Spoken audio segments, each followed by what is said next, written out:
contra la provincia de Salta y el Estado Nacional. Algunos antecedentes con respecto a los reclamos de pueblos originarios, porque en realidad sería la presentación está realizada por pueblos originarios y campesinos de la provincia de Salta, tienen que ver ya con reclamos que comenzaron en el año 1984 con respecto a la titularización de las tierras de pueblos originarios. En el año 1995 se registra un reclamo referido a el cese de la construcción de obras viales que, según las comunidades, afectaban la zona, ¿no es cierto?, las tierras donde ellos estaban asentados y no tenían estudio de impacto ambiental. Entonces se presentan ante la justicia local reclamando el cese de la construcción de estas obras y la realización de estudios de impacto ambiental. Como no tuvieron respuesta en el derecho interno, tanto en la provincia como ante la Corte en su momento, acuden, patrocinados por el Centro de Estudios Sociales y Legales, el CELS, ante la Corte Interamericana de Derechos Humanos. La Comisión Interamericana, llama a una mesa de diálogo a la provincia con las comunidades que estaban presentadas en el reclamo. Esta mesa de diálogo en realidad no avanzó mucho, los compromisos asumidos por la provincia no fueron cumplidos y en el 2005 sale la provincia, se aleja la provincia de la mesa, desconoce, como decía, los compromisos y entonces la comisión declara admisible el caso para el tratamiento. Paralelamente a ello, en el año 2005, una de las asociaciones comunitarias también presenta un reclamo ante la Corte Suprema de Justicia de la Nación con respecto a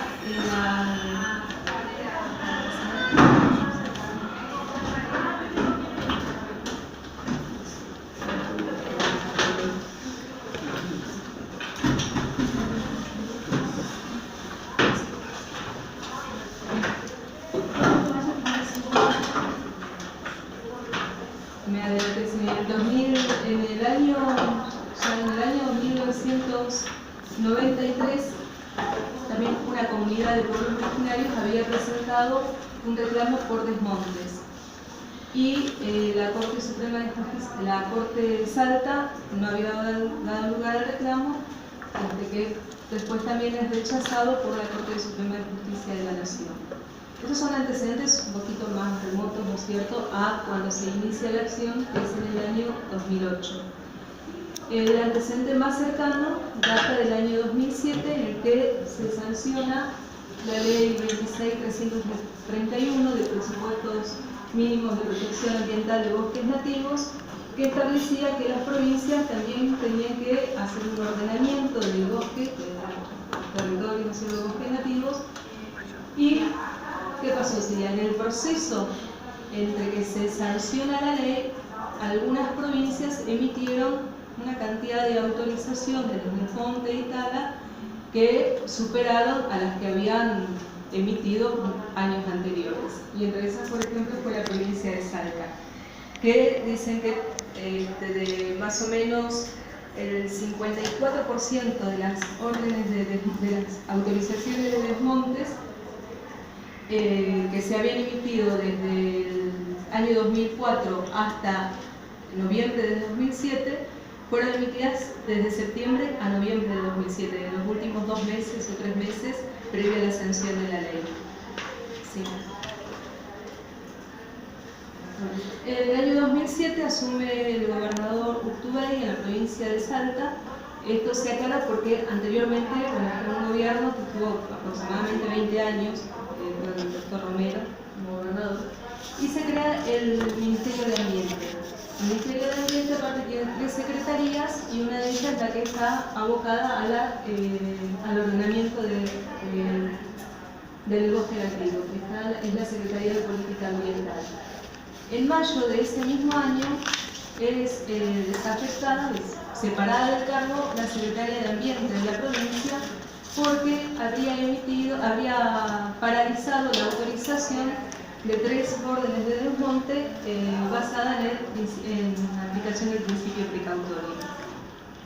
Esto genera reclamos también de las comunidades, seguimos pasando, que las comunidades, a partir también ya de la sanción de la ley nacional, reclamaban que la provincia realice el ordenamiento del territorio y además la participación que les corresponde, ¿no?, sobre las comunidades de pueblos originarios. La Mesa de Salta realiza una marcha ante la legislatura, en la Casa del Gobierno, los líderes, y el 16 de diciembre de 2008 presentan la demanda ante la Corte Suprema de Justicia de la Nación para frenar los desmontes en 4 departamentos de la provincia. El 19 de diciembre la Corte remite el reclamo a la Procuración y el mismo día la Procuración emite el dictamen. Esto por la celeridad que tuvo con respecto al caso anterior que habíamos hablado de Mendoza, de que se había presentado en 2004 y recién en el 2006 tenemos el primer fallo de la Corte. El 29 de diciembre, es decir, 10 días después del dictamen de la Procuración, la Corte emite el primer fallo en el que establece el cese provisional de los desmontes y tala de bosques nativos en los departamentos de San Martín, Orán, Rivadavia y Santa Victoria, autorizados durante el último trimestre del 2007. De aquí la Corte simplemente tomó un límite de tiempo, aparte de los departamentos, ¿no es cierto?, que estaban involucrados, para establecer el cese. Y convoca una audiencia pública entre las partes a celebrarse en la sede de la Corte en el mes de febrero del año 2008. En diciembre del 2008, también paralelamente, mientras se producía el reclamo ante la Corte, la provincia de Salta sanciona la ley provincial de ordenamiento territorial de bosques nativos. En febrero del 2009, y esto lo puse porque en realidad está relacionado a lo que las comunidades, ¿no es cierto?, reclamaban y denunciaban, se produce una luz de agua, barro y troncos que afectó la ciudad de Tartagal, que está dentro de uno de los departamentos donde se aplicó la medida cautelar, y bueno, provoca la muerte de dos personas y afecta a más de 10.000 personas. En febrero de 2009 se realiza la audiencia pública convocada por la Corte Suprema. Participa en la audiencia el secretario de Ambiente de la Nación, el ministro de Ambiente de Salta y representantes de las comunidades que reclamaban. Sí. Bueno, también en febrero del 2009 se conoce un informe del Defensor del Pueblo de la Nación, elaborado en base a denuncias que había recibido desde el año 2005 hasta el año 2008. Esto también fuimos haciendo, por ejemplo, un paralelo entre la causa Mendoza, que también el informe del Defensor del Pueblo de la Nación se conoce un tiempito antes de la sanción de la emisión de uno de los fallos de la Corte del 2006. Posteriormente sería conocerse entonces el informe del Defensor del Pueblo el 26 de marzo y de celebrarse la audiencia pública. La Corte ordena la suspensión de los desmontes y la tala de bosques nativos en toda la extensión de los departamentos mencionados anteriormente. Son 4 departamentos de la provincia de Salta, ¿no? Y ordena que se realice un estudio de impacto ambiental acumulativo. Durante la audiencia pública había quedado evidente de que no se había realizado un estudio de impacto ambiental acumulativo, que las órdenes emitidas para desmonte, tala, se hacía en forma individual y no se tenían en cuenta los impactos que podían producir, por ejemplo, el desmonte de 1 millón de hectáreas, 700.000 hectáreas. Eso fue muy importante, ese cambio. Fíjense cómo por ahí las cosas dependen de un poco de criterio, porque claro, presentan un estudio de impacto ambiental que no hace nada porque encaran un solo desmonte o un sector, pero sí, la Corte se da cuenta de algo de perogrullo, digamos, vamos a ver todos los desmontes que se están ocurriendo en la zona, a ver si todos juntamente producen un daño ambiental, que es obvio, ¿no? Entonces por ahí se cumple formalmente, pero materialmente se causa daño, y eso fue lo que se impuso en este criterio con respecto a las exigencias del estudio de impacto ambiental, ¿no? Las características que tenía que tener el estudio de impacto ambiental. Cosas que en realidad nosotros como operadores jurídicos tenemos que ver. En ese caso vamos a ver todos los desmontes juntos, pero si estamos viendo contaminación del río o lo que fuere, tenemos que abrir la cabeza y ver todo el bosque, no el árbol, nada más, ¿no? Se aplica a muchas otras situaciones. Entre el 26 de marzo de 2009 y el 13 de diciembre de 2011 hay también otro fallo con respecto a decisiones, ¿no es cierto? Por ejemplo, de si se aceptaban terceros en la causa, amicus curiae, etc. Y recién en diciembre de 2011 la Corte resuelve levantar la suspensión y establece su incompetencia para actuar en los reclamos.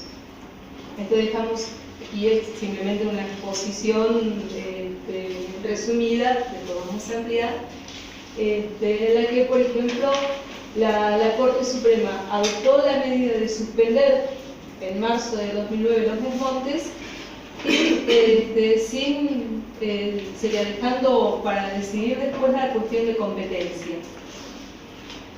En mayo del 2012 la Corte de Justicia de Salta acepta, ¿no es cierto?, se declara competente en el caso. El informe del Defensor del Pueblo de la Nación resalta 3 aspectos aparte a tener en cuenta en esta situación, en el que el convenio 169 de la Organización Internacional del Trabajo establece la adopción de medidas especiales para salvaguardar las personas, instituciones, bienes y el trabajo, las culturas y el medio ambiente de los pueblos indígenas, y el artículo 75, inciso 17 de la Constitución Nacional, que reconoce la persistencia étnica y cultural de los pueblos indígenas. Cabe recordar aparte que los departamentos incluidos en el eje productivo, de lo que estamos haciendo referencia, albergan la mayor diversidad étnica del país y que en esta zona se habitan 500 comunidades aborígenes pertenecientes a los grupos Coya, Chané, Chorote, Curupí, Diaguita, Guaraní, etc. De las 500 comunidades aborígenes en la zona estaban afectadas 144 comunidades. Las comunidades eran las de General San Martín, Rivadavia, Orán y Santa Victoria. Allá arriba sería límite con Bolivia, Paraguay. En realidad, doctora, disculpe, en realidad es Santa Victoria Este. Santa Victoria que Este. está en el departamento de Rivadavia, la zona del Chaco, porque Santa Victoria que figura y Santa Victoria Oeste que está en zona de montaña. ¿Tú decís de este lado? En Rivadavia, no figura ahí, pero está cerca de Formosa. Sí, esta zona. Sí. Donde aparte, cabe aclarar que está la reserva de la biosfera de las yungas. Bueno, esto es cómo avanzaron los desmontes desde una época, por ejemplo, de 1976 al año 2012, y separado por algunas etapas que, por ejemplo, son desde que ingresa la soja transgénica al país, porque justamente las denuncias provienen de que se desmontaba para después plantar soja, la época del fin de la convertibilidad y previo a la sanción de la ley de bosques. Después vemos que con posterioridad a la sanción de la ley de bosques aumentan los desmontes, pero en realidad esos desmontes son los que fueron autorizados previamente a la sanción de la ley, porque la ley prohíbe los desmontes con las autorizaciones con posterioridad, pero no la ejecución de los desmontes autorizados anteriormente a la ley. ¿Ese gráfico es solo Salta? Salta. ¿Solo sí, Salta? Solo Salta, sí, solo Salta.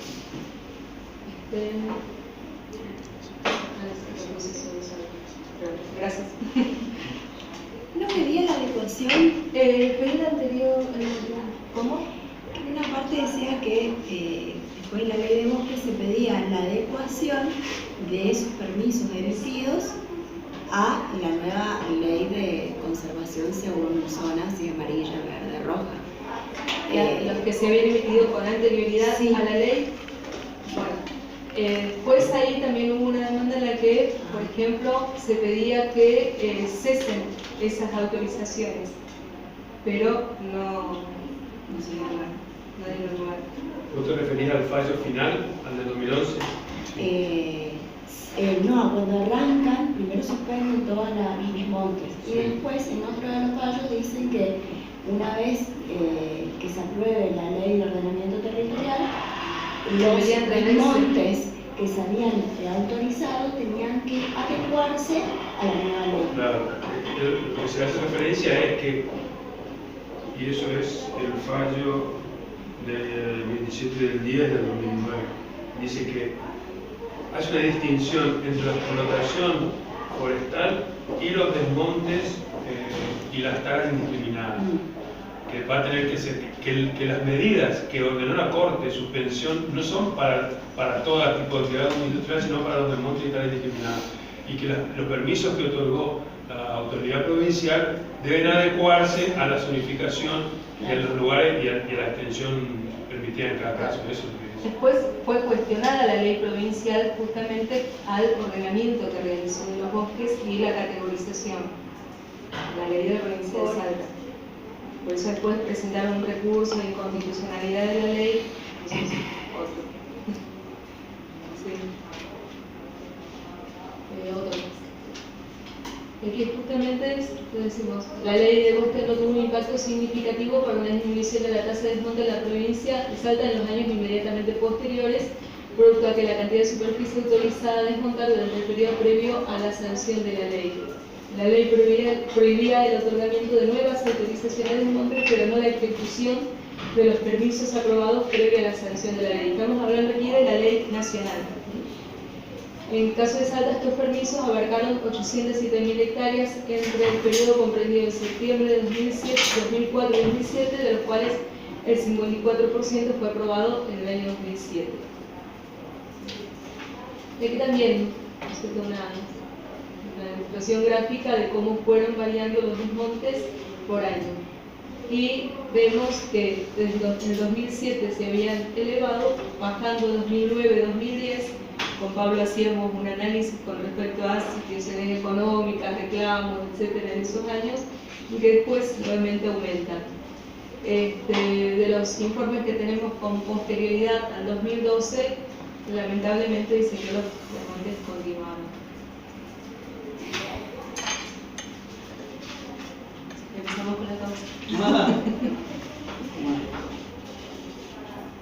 Marino Moro.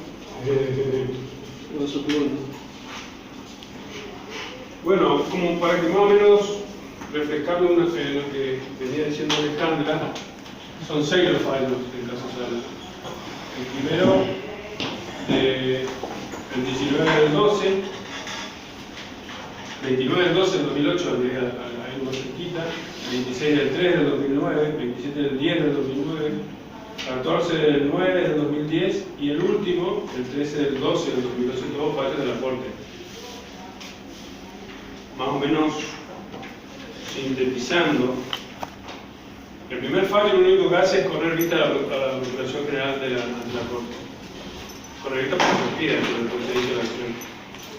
El segundo fallo, que es importante, ya fija, toma medidas la Corte se aboca.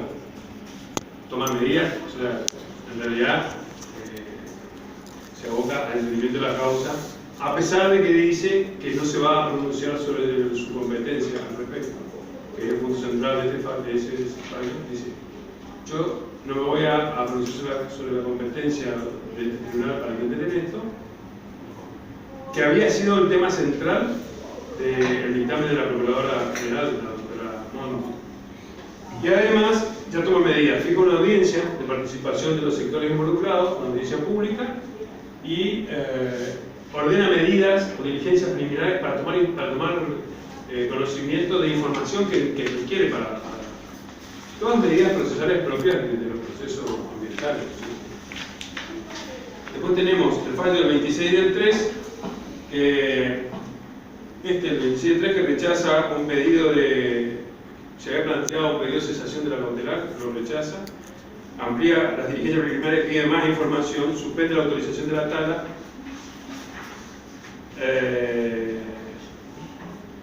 y difiere, este es el que difiere el trato de competencia del 26 del 3. Cuando me parece importante resaltar lo que ya dijo Alejandra, es que la medida cautelar la concede parcialmente, dice 3 meses.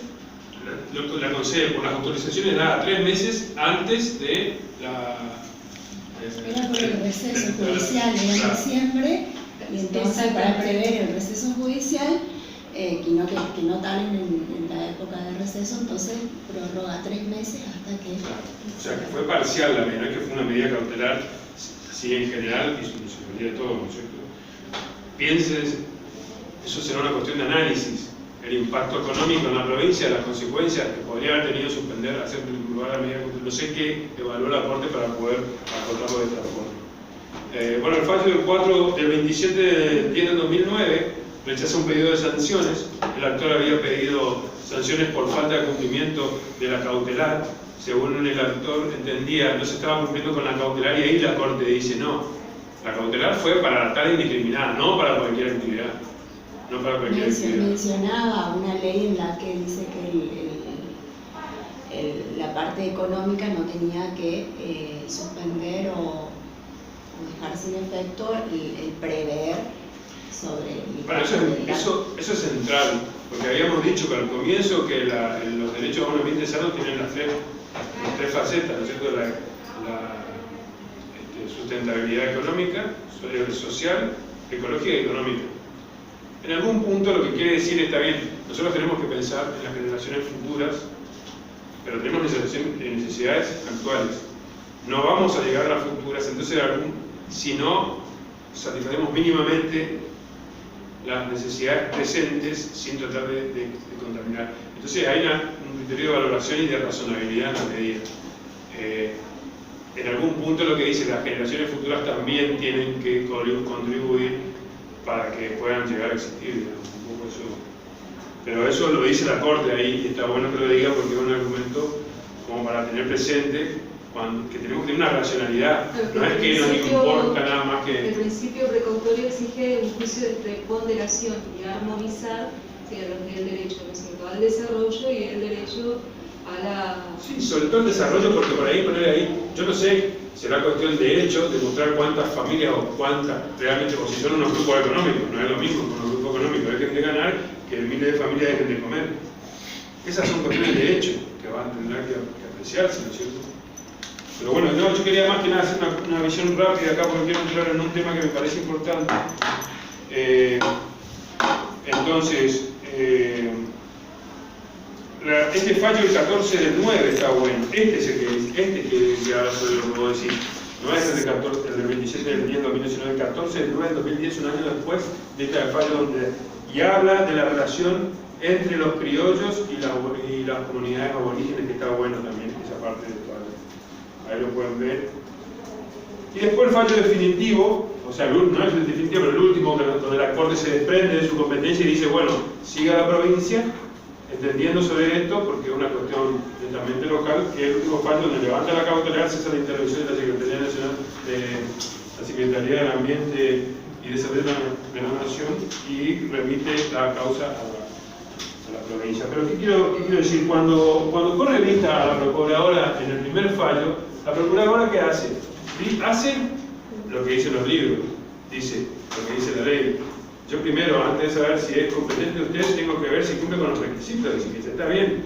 Es cierto que por la vía de amparo es una de las formas por las cuales yo puedo pedir la tutela de la Corte, pero para ir la tutela de la Corte en competencia originaria y exclusiva, tengo que ver si se cumplen los requisitos de admisibilidad propios establecidos en la Constitución, el 116 y el 117. Y dice, estos requisitos son taxativos, y yo acá en este caso no los veo cumplidos. Entonces, el dictamen de la Procuradora es decir, que dice, para mí no es un caso de competencia originaria, consecuentemente, vuestra señoría debería, o la Corte debería declararse incompetente. ¿Qué hace la Corte? No, sí, como hace todo lo contrario. Pero ahí también le dice que es competencia ¿La Corte o la Procuraduría? La Procuraduría. Dice que es competencia de la Corte el ordenar el procedimiento para que esta gente pueda llegar a buen término con su demanda. No, eso no es la interpretación. Dice, lo tengo en la mano. Dice, en consecuencia, dado que las pretensiones de los actores involucran cuestiones de índole local, que requieren para su solución la aplicación de normas de naturaleza, entiendo que la causa no reviste carácter exclusivamente federal, como lo exige el tribunal para que proceda a su competencia originaria, ya que incluye materia concurrente con el derecho público local. Si está fallo, después dice, la solución propuesta tiene respaldo en el respeto del sistema federal. Acá es central esto. Dos cuestiones, el sistema republicano y el sistema federal de Estado. Dice, y de las autonomías provinciales, el sistema federal de Estado por la autonomía, el respeto a las autonomías provinciales, que exige que sean magistrados locales los que intervengan en las causas que se destinan a su esta naturaleza, sin perjuicio de que las cuestiones de índole federal también puedan comprender estos pleitos y sean susceptibles de acuerdo tutela por vía de recursos extraordinarios. Dice, por vía de recursos extraordinarios pueden entrar. Acá vinieron por la acción directa de la cosa. Y termino acá, un chiquitito, dice, en tales condiciones y dado que el artículo 117 de la Constitución establece de modo taxativo, ¿qué quiere decir? Acá no hay interpretación extensiva, taxativo, que en los casos de la Corte ejercerá competencia originaria, los casos en que la Corte ejercerá competencia, la cual por su raigambre es insusceptible de extenderse a otros casos no previstos, opino que el proceso resulta ajeno a esta instancia. Todo lo contrario, la Corte dice, la Corte dice, también eso dirá, pero yo me ahogo, está haciendo lo contrario que dice. O sea, no era tan taxativa la competencia originaria, y no es que no se podía extender, de hecho lo extiende. En razón de lo expuesto y dada la índole taxativa de la competencia, y lo previsto en el artículo 217, y su imposibilidad de ser extendida por persona o poder alguno, en este caso ellos lo entienden, según el criterio adoptado por el mismo tribunal en el caso Sojo, fallo tanto, entre otros muchos otros, opino que este proceso de amparo resulta ajeno a la competencia originaria de la Corte. Termina. Ustedes vieron el dictamen. Si miran acá en el final, esta partecita es muy interesante para analizarla, porque hace referencia al artículo 196 del Código Procesal Civil y Comercial de la Nación, el 196, que dice que las medidas cautelares pueden ser dictadas aún por jueces incompetentes, en cuyo caso dictan la medida, se decretan incompetentes, pero las medidas son varias porque en caso urgente son necesarias. Este tema está bueno para analizar por qué realmente dice ustedes son incompetentes, pero podrían por vía de este artículo dictar la cautelar y decretarse. Pero la Corte, ¿qué hace? No dicta la cautelar y se declara incompetente. No solo no habla sobre la competencia, sino que dicta la cautelar, toma medidas, dicta 6 fallos, ordena a las provincias. Y ahí está el tema más delicado, que es el que nos interesa, es la relación que tiene la Corte con los otros poderes. Porque eso, de alguna manera, es lo que está poniendo en juego el sistema republicano de gobierno, el reparto de poderes. Porque sí, también a mí me gusta, en este caso la Corte falló bien, pero la Corte, si hace ejercicio de este poder con criterio arbitrario o discrecional, estaríamos en presencia de un poder que hace lo que quiere y no tiene herramientas institucionales para controlarse, porque la Corte, de hecho, hizo tabla rasa la división de poderes y empezó a ordenar a los otros poderes lo que tenían que hacer. Ahora, ¿qué pasa? Voy a ir un poquito una digresión. Antes de pasar a lo otro, quiero decir que eso lo dice la Corte en el 2008, pero después se dictaron la ley 26.944 de responsabilidad del Estado con el cambio del Código Civil y se dicta el Código Civil Comercial, que dice que la responsabilidad del Estado no entra dentro del Código Civil y además establece la ley de responsabilidad del Estado, la 26.944, y esta, la 26.854, que está pegadita a la de responsabilidad del Estado, que regula cómo deben ser las cautelares cuando se dictan contra el Estado. Entonces ahí tenemos un brete en los derechos humanos, y ahí llega la Corte por recurso extraordinario, y la Corte inaugura de alguna forma, en ese caso y después en el Bávaro, este tipo de sentencias exhortativas, ¿no es cierto?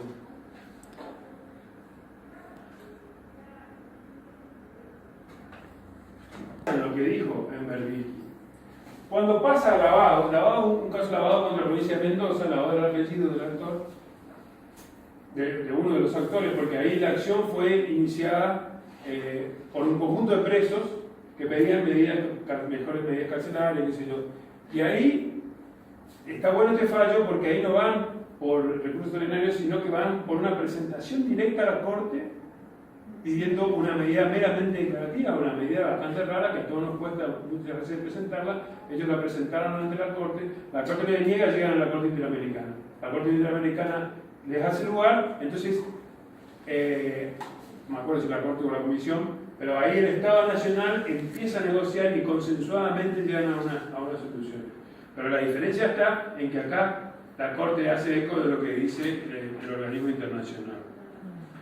Y por último, el fallo defensor del pueblo, que es por el tema que se planteó por el estado de indigencia de las comunidades aborígenes de Nueva Pompeya,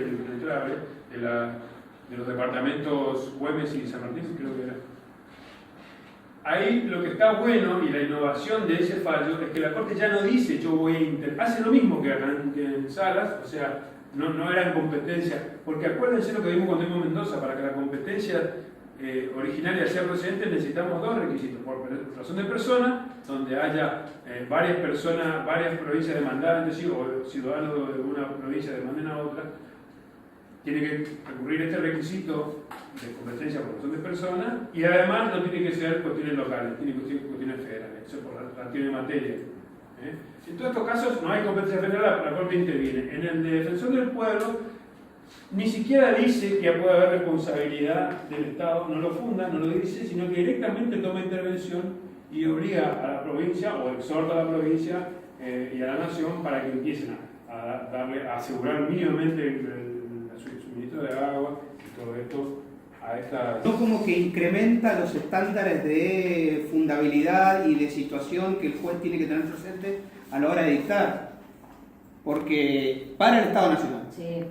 O sea que la provincia nosotros tenemos el régimen de siempre, y si uno es más, particularmente yo creo que las provincias y sobre todo el Chaco siempre ha tenido una mejor y mayor nivel de tutela de los derechos, y ni que hablar de derechos ambientales, etcétera, que la nación, lejos. Así que en ese sentido digo, desde que tiene el mandamiento de ejecución del artículo 25 de la Constitución de la provincia, el 19, el 38, el artículo 38 de la Constitución de la provincia es una herramienta muy interesante, sobre todo en los casos el caso este de Salas. Si la Ley General del Ambiente hubiera tenido esto de que no puedo hacer nada si no hay un estudio de impacto ambiental previo, como dice el 38, que es un deber de las autoridades y un derecho de los ciudadanos, porque está expresado así, como derecho-deber, esa relación así como si fuera binaria, digamos. Entonces dice, usted no puede hacer nada si no me trae un estudio de impacto ambiental. Y eso, si uno le suma al principio precautorio de la Ley General del Ambiente y al 41 de la Constitución Nacional, uno ahí tiene reunidos todos los requisitos de las medidas cautelares básicas. Verosimilitud en el derecho, peligro en la demora, etc. El problema con la ley nacional es eso, es decir, le dio una herramienta al Estado Nacional para frenar cualquier tipo de medidas cautelares contra él. Decir, bueno, mire, vamos a ver, usted ya encima que tenía la presunción de legitimidad y ejecutoriedad de los actos administrativos, de las normas generales, etcétera, etcétera, ahora encima le ponemos estos requisitos. Con lo cual, pero así todo, a mí me resulta extraño, porque nosotros tuvimos un par de casos en el Foro Federal donde, fíjense que esa ley dice, más allá de que esté esta ley, yo puedo, hasta que me emita el informe el organismo, dictar una medida cautelar. Con lo cual, sigue siendo criterio del juez, en función de las circunstancias del caso, emitir o no el despacho cautelar. O sea, no es que al juez se le haya quitado eso, que tenga que necesariamente esperar el informe para después, es decir, necesariamente generar la bilateralidad para después dictar la cautelar. No. En situaciones de urgencia, como dijo Mariano en cuestiones ambientales, siempre tienes el despacho cautelar inaudita aparte. Con lo cual, y este caso es una evidencia de eso. La procuradora le dice, mire, usted es incompetente. La Corte dice, mira, cuestión de competencia, acá hay una cuestión que resolver, pero yo igualmente la pateo para adelante y dicto una medida cautelar. sea que también está mucho el criterio del tribunal a la hora de que hay herramientas como para decir una cosa acá y que no sé que así. La idea es, no existe un único camino, ni el camino que me plantean es el único posible. Hay varias posibilidades, y este caso es un ejemplo. La Corte en otros casos también se ha declarado incompetente, no resuelve la cautelar, hecho esto en la incompetencia y a la nona. En este caso lo hizo. Sí, de todas formas está bueno el tema de la Ley Nacional de Responsabilidad de Estado, una ley muy polémica, mucha gente no está de acuerdo, se podría plantear la constitucionalidad eventualmente. La provincia de Mendoza dictó su propia ley de responsabilidad de Estado, porque el tema es que el mismo Código Civil Comercial dice que no va a ser aplicable para la responsabilidad del Estado. Entonces, ¿y de dónde saco yo cuando el Estado causa daño en una provincia? ¿De dónde, en qué sustento el derecho a tener una indemnización? Y aparte uno podría decir, veamos, el 75 inciso 12 engloba el dictado de normas que básicamente, si uno las tuviera que sintetizar como conceptualmente o filosóficamente, son aquellas que regulan las relaciones entre las personas. Entonces, las relaciones de acreedor-deudor, es una relación de naturaleza de derecho común. El derecho común es potestad legislativa del Congreso Nacional. La cuestión de la responsabilidad, de la obligación, del nacimiento de la responsabilidad, de las prescripciones, lo que estamos hablando hoy, etcétera, va de suyo que está dentro del marco de las relaciones interpersonales. Entonces, usted le ha sacado al Congreso de la Nación y le ha transferido a la provincia una potestad que la Constitución le ha adjudicado a usted.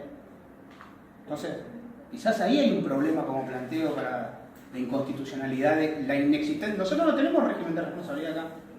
Y si nos guiáramos por el Código Civil, ¿qué hacemos? Y tenemos que ir al 17 de la Constitución. ¿Y la sí? Constitución Nacional, digo, por el derecho al patrimonio, ¿no? ¿Y cómo juega eso con la...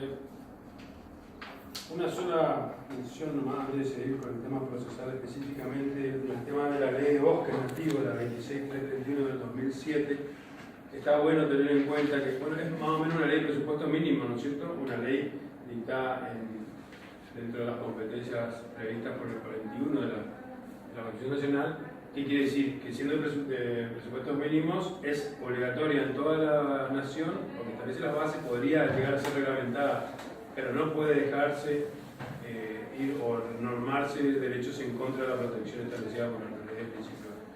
Y está bueno esta ley que ella establece la obligación de establecer, de cada provincia, de establecer las zonificaciones, porque ahí hace referencia que debe cumplirse, por ejemplo, con el convenio de biodiversidad que está ingresado en nuestro país por la ley 24375 y los 10 criterios de sustentabilidad que están en esa ley, que están buenos tenerlo en cuenta para afrontar cualquier tipo de reclamo o impugnación que podamos. Porque esto es lo que pasa en derecho ambiental, tenemos esto que no, tenemos que usar los principios ambientales y los criterios. No acostumbrarnos a la tradicional forma de entender el derecho, de ver qué dice el artículo y la interpretación literal, sino que estos principios nos dan esa flexibilidad para poder ampliar la tutela, ¿no es cierto? Pero un poco, volviendo al tema procesal, lo que se dice del fallo Salas es un fallo interesante, porque ustedes fíjense que estamos entrando más o menos en una misma época, 2007, 2008, el fallo Mendoza, fallo Salas, otros fallos. Y está bueno que en esta causa Salas, la Corte hace referencia a otros 3 fallos anteriores que un poco fueron abonando el camino. Y son estos 3 fallos que obviamente no tenemos tiempo de verlo acá, pero es el de Berlizki, el de Lavado y el de Defensor del Pueblo. Con la circunstancia que el Defensor del Pueblo es de acá del Chaco, así que ese tenemos que hacer como sopa con eso y nos sirve muchísimo a nosotros porque es un caso re interesante. Pero un poco que lo que veníamos diciendo del tema ¿qué pasa con la Corte en este momento? Se sale de su rol pacato y estructurado y trata tímidamente de empezar a buscar nuevas formas de dar solución a esto. Ya se empieza a exigir más el tema de los derechos humanos, la Corte Interamericana, la Comisión, etc. Y empieza a ver, dice, bueno, si yo hago esto, vulnero los principios que habíamos dicho de republicano de gobierno y federal de Estado, y genera ruido, digamos.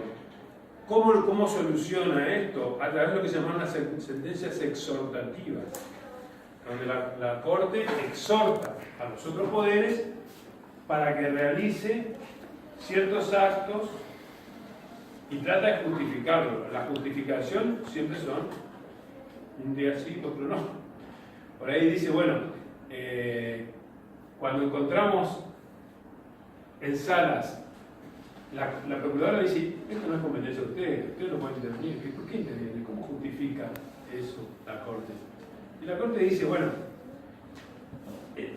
lo dice después cuando dice, está bien, esto no era competencia mía, pero yo me aboco porque acá hay la posibilidad de que el Estado argentino, el Estado nacional, sea responsable internacionalmente por el incumplimiento de las provincias en sus obligaciones, de obligaciones con responsabilidad internacional.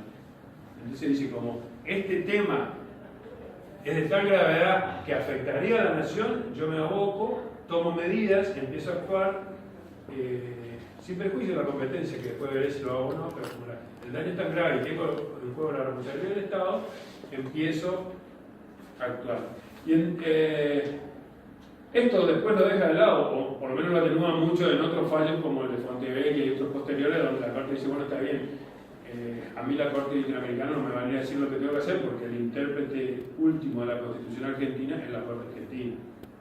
O sea que, como siempre, los criterios de la Corte van variando. Pero acá lo que nos interesa